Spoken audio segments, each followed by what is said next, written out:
our motivations are unbelievably interesting. I mean, I've been working on this for a few years, and I just find the topic still so amazingly engaging and interesting. So I want to tell you about that. The science is really surprising. The science is a little bit freaky, okay? We are not as endlessly manipulable and as predictable as you would think. There's a whole set of unbelievably interesting studies. I want to give you two that call into question this idea that if you reward something, you get more of the behavior you want. If you punish something, you get less of it. So let's go from London to the mean streets of Cambridge, Massachusetts, in the northeastern part of the United States. And let's talk about a study done at MIT, Massachusetts Institute of Technology. Here's what they did. They took a whole group of students, and they gave them a set of challenges. Things like memorizing strings of digits, solving word puzzles, other kinds of spatial puzzles, even physical tasks like throwing a ball through a hoop. Okay, they gave them these challenges, and they said to incentivize their performance, they gave them 3 levels of rewards. Okay? So if you did pretty well, you got a small monetary reward. If you did medium well, you got a medium monetary reward. And if you did really well, if you were one of the top performers, you got a large cash prize. Okay? We've seen this movie before. This is essentially a typical motivation scheme within organizations, right? We reward the very top performers, we ignore the low performers, and the other folks kind of in the middle. Okay, you get a little bit. So what happens? They do the test, they have these incentives. Here's what they found out. 1, as long as the task involved only mechanical skill, bonuses worked as they would be expected. The higher the pay, the better their performance. Okay, that makes sense. But here's what happens. But once the task called for even rudimentary cognitive skill, a larger reward led to poorer performance. Now, this is strange, right? A larger reward led to poorer performance? How can that possibly be? Now, what's interesting about this is that these folks here who did this are all economists, 2 at MIT, 1 at the University of Chicago, 1 at Carnegie Mellon, okay, the top tier of the economics profession. And they're reaching this conclusion that seems contrary to what a lot of us learned in economics, which is that the higher the reward, the better their performance. And they're saying that once you get above rudimentary cognitive skill, it's the other way around. Which seems like this kind of, the idea that these rewards don't work that way seems vaguely left-wing and socialist, doesn't it?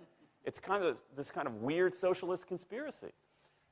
For those of you who have those conspiracy theories, I want to point out the notoriously left-wing socialist group that financed the research, the Federal Reserve Bank. So this is the mainstream of the mainstream coming to a conclusion that's quite surprising, seems to defy the laws of behavioral physics. So this is strange, a strange finding. So what do? They say, this is freaky. Let's go test it somewhere else. Maybe that $50 or $60 prize isn't sufficiently motivating for an MIT student, right? So let's go to a place where $50 is actually more significant relatively. Right? So let's take the experiment. We're going to go to Madurai, India, rural India, where $50, $60, whatever the number was, is actually a significant sum of money. So they replicated the experiment in India roughly as follows. Small rewards, the equivalent of 2 weeks' salary. Small performance, low performance, 2 weeks' salary. Medium performance, about a month's salary. High performance, about 2 months' salary. Okay, so those are real good incentives. Okay, so you're going to get a different result here. Well, what happened, though, was that the people offered the medium reward did no better than the people offered the small reward. But this time around, the people offered the top reward. They did worst of all. Higher incentives led to worse performance. What's interesting about this is that it actually isn't all that anomalous. This has been replicated over and over and over again by psychologists, by some extent by sociologists, and by economists, over and over and over again. For simple, straightforward tasks, those kinds of incentives, if you do this, then you get that, they're great. For tasks that are algorithmic, set of rules where you have to just follow along and get a right answer, if-then rewards, carrots and sticks, outstanding. But when the task gets more complicated, when it requires some conceptual, creative thinking, those kinds of motivators demonstrably don't work. In fact, money is a motivator at work, but in a slightly strange way. If you don't pay people enough, they won't be motivated. What's curious about, there's another paradox here, which is that the best use of money as a motivator is to pay people enough to take the issue of money off the table. Pay people enough so that they're not thinking about money and they're thinking about the work. Now, once you do that, it turns out there are 3 factors that the science shows lead to better performance, not to mention personal satisfaction. Autonomy, mastery, and purpose. Autonomy is our desire to be self-directed, to direct our own lives. Now, in many ways, traditional notions of management run afoul of that. Management is great if you want compliance, but if you want engagement, which is what we want in the workforce today as people are doing more complicated, sophisticated things, self-direction is better. Let me give you some examples of this, of almost radical forms of self-direction in the workplace that lead to good results. Let's start with this company right here, Atlassian, an Australian company. It's a software company, and they do something really cool. Once a quarter on a Thursday afternoon, they say to their developers, for the next 24 hours, you can work on anything you want. You can work on it the way you want. You can work on it with whomever you want. All we ask is that you show the results to the company at the end of those 24 hours in this fun kind of meeting, not a star chamber session, but this fun meeting with beer and cake and fun and other things like that. It turns out that that one day of pure, undiluted autonomy has led to a whole array of fixes for existing software, a whole array of ideas for new products that otherwise had never emerged. One day. Now, this is not an if-then incentive. This is not the sort of thing that I would have done 3 years ago before I knew this research. I would have said, you want people to be creative and innovative? Give them a freaking innovation bonus. If you can do something cool, I'll give you $2,500. They're not doing this at all. They're essentially saying, you probably want to do something interesting. Let me just get out of your way. One day of autonomy produces things that had never emerged. Right, let's talk about mastery. Mastery is our urge to get better at stuff. We like to get better at stuff. This is why people play musical instruments on the weekend. You got all these people who are acting in ways that seem irrational economically. They play musical instruments on weekends. Why? It's not going to get them a mate. It's not going to make them any money. Why are they doing it? Because it's fun, because you get better at it, and that's satisfying. Go back in time a little bit. I imagine this if I went to my first economics professor, a woman named Mary Alice Schulman, and I went to her in 1983 and said, Professor Schulman, can I talk to you after class for a moment? Yeah. I got this inkling. I got this idea for a business model. I just want to run it past you. Here's how it would work. You get a bunch of people around the world who are doing highly skilled work, but they're willing to do it for free and volunteer their time, 20, sometimes 30 hours a week.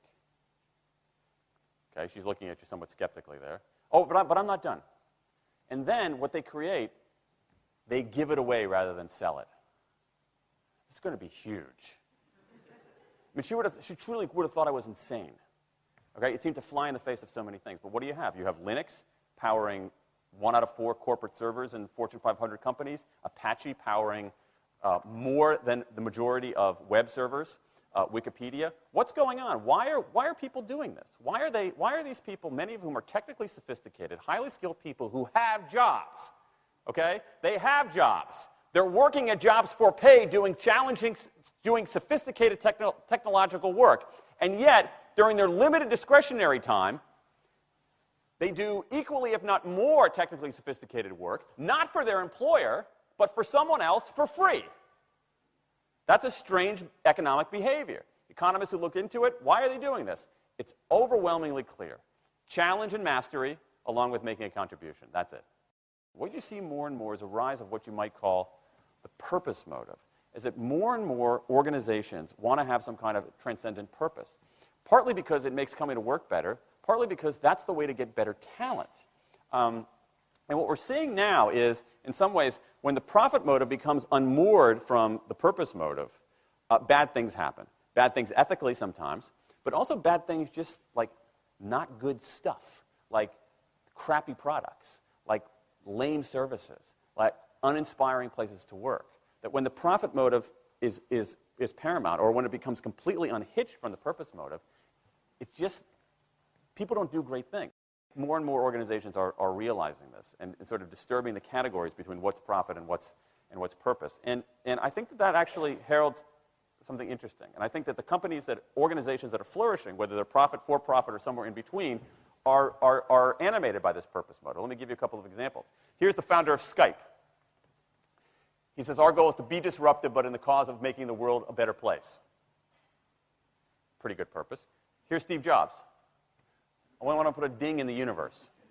All right? That's the kind of thing that might get you up in the morning and racing to go to work. So I think that, that we are purpose maximizers, not only profit maximizers. I think the science shows that we care about mastery very, very deeply. And the science shows that we want to be self-directed. And I think that the big takeaway here is that if we start treating people like people and not assuming that they're simply horses, slower, smaller, better-smelling horses, if we get past this kind of ideology of carrots and sticks and look at the science, I think we can actually build organizations and work lives that make us better off, but I also think they have the promise to make our world just a little bit better.